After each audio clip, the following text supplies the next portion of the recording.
Talking with God is not about getting answers right away or even getting what you want. It's about building a relationship, just like you would with any person you care about. The more you listen, the more you understand. The more you understand, the more you feel His presence, guiding and walking alongside you.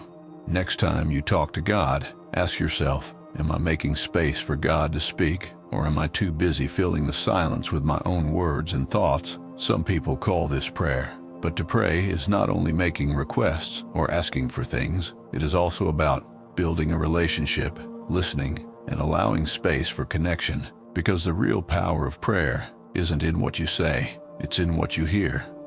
Take a breath, relax, and allow the conversation to begin.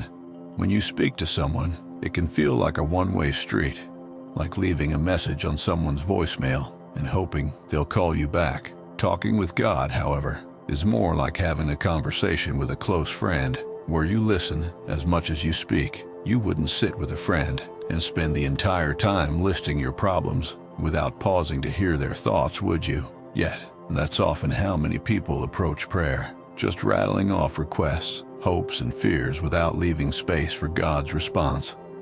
Think of speaking with God like a dance. If you take the lead and never give your partner a chance to move, the dance becomes stiff and awkward. But when you're in sync, taking turns and responding to each other's movements, the dance flows smoothly and something beautiful is created.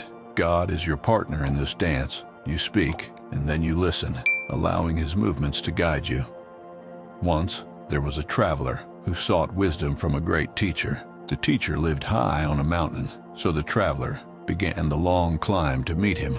Along the way, the traveler kept shouting questions into the air, hoping for answers to echo back, but all he heard was the sound of his own voice. When he finally reached the teacher, he asked, "Why didn't you answer my questions along the path?" The teacher smiled and said, "I did, but you were too busy shouting to hear my reply." The traveler realized that the climb wasn't just about reaching the teacher, it was about learning to listen in the silence, and in that silence, the real answers could be found.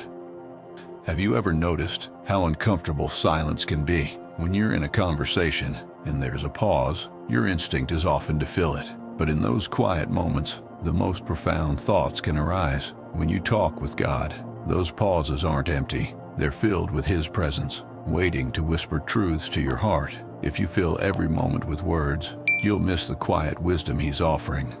So, the next time you sit down to speak with God, try something different. Speak yes, but then wait. Let the silence breathe. Let God have a chance to answer. Sometimes, the most meaningful parts of the conversation happen when you stop talking